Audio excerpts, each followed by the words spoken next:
What I think is that this is a remarkable young man.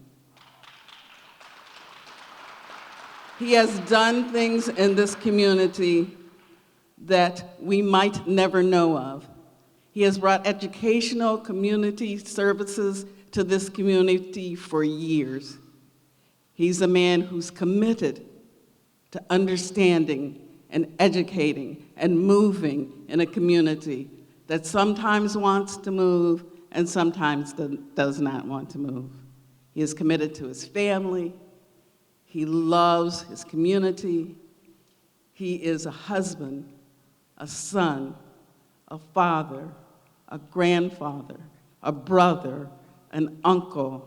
He is Lenawee County's child. I present to you Dionardo Pizana. The biggest contributor to what I'm doing is the examples that I saw of my parents and my grandparents in this community. They came here in the 40s as migrant workers from Laredo, Texas, and they were some of the first Mexican families to settle out in Tecumseh.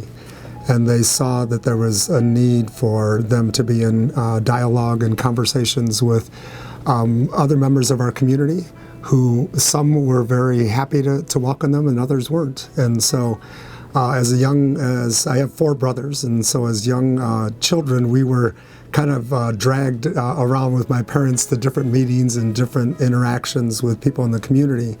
And I think I might have absorbed some of what I do based on just being in those spaces. And then one of my other forms of commitment to this work have really come from 2 pretty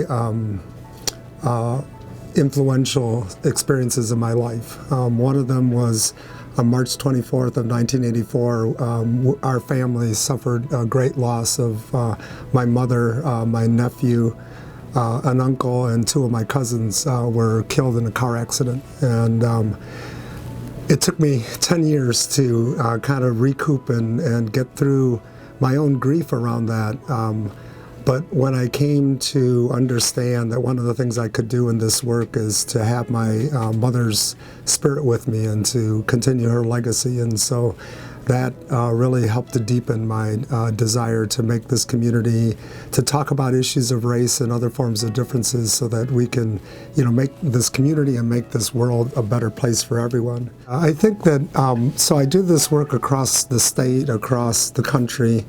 And one of the things that I'm always aware of is that we continue to get messages either from family members or from institutions, our families, our educational institutions, our religious communities, that are centered around not noticing differences. Like, the best thing we could do is to not notice those differences and just say that, we all are just human.